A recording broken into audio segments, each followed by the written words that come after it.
श्री स्वामी समर्थ. तर मी माझ्या घरातील आज कामं सगळी लवकर आवरून घेतली, कारण की मी आणि शिवम आणि त्याचे पप्पा जाणार होतो आज पिंपळगावला.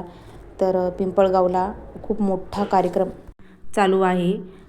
तर यावर्षी ना तिथं रामकथेचा कार्यक्रम आहे आणि गेली वर्षी इथे शिवमहापुराण कथा होती आणि यावर्षी इथे रामकथेचा जो की 7 दिवसाचा सप्ताह चालू आहे. तर त्याच्यासाठीच आम्ही आलो होतो. तर अगोदर आम्ही ना मंदिरात आलो आणि दत्त महाराजांचं तसेच अनुसूया मातेचं दर्शन घेण्यासाठी. तर मंदिरामध्ये खूप सारी गर्दी होती आणि त्याच्यानंतर आम्ही बारीला लागून दत्त महाराजांचं तसेच अनुसूया मातेचं दर्शन घेतलं.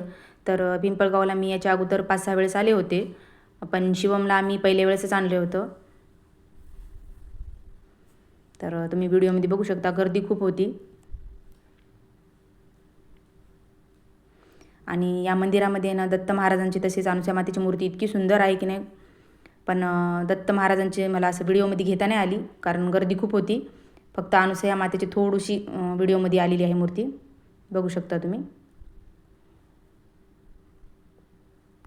आणि त्याच्यानंतर आम्ही दर्शन घेतलं आणि त्याच्यानंतर आलो तो बाहेर.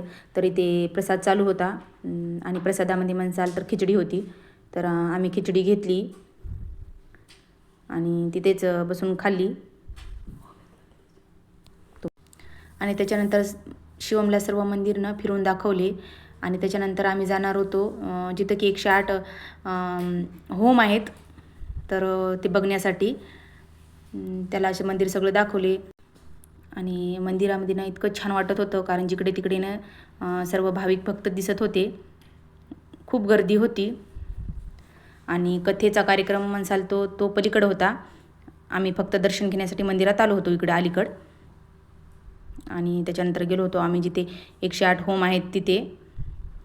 तर इतकं सुंदर बनवलं होतं ना ते होमाचं, म्हणजे होमासाठी केलेलं पूर्ण असं छोट्या छोट्या लाकडांनी.